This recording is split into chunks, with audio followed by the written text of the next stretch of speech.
got the OnePlus 13 and I'll be showing you how to enable or disable mobile data saving.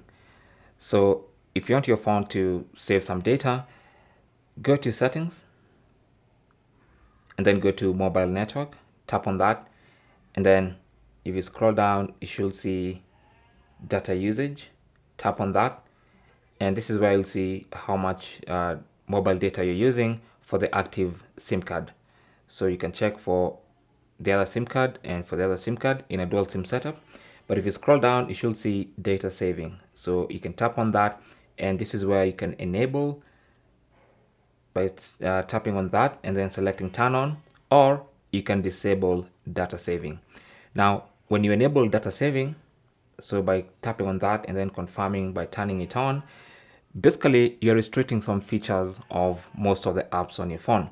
But of course, if there's one app that you don't want to have data saving and you want it to use all the features, you can add it to the unrestricted apps.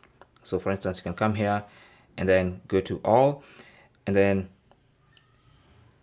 basically, let's say an app like Gmail. You don't want Gmail to be restricted because you might miss important emails. So you can turn that on, and that's going to stay unrestricted, and it's going to use mobile data as usual, as if you've not enabled data saving. So that is basically how to enable and disable data saving on your OnePlus 13. Thanks for watching. If you have any comments or questions, feel free to leave them down in the comment section. If you found this video useful, don't forget to leave a like, possibly even subscribe for more tips. I would really appreciate that. And good luck.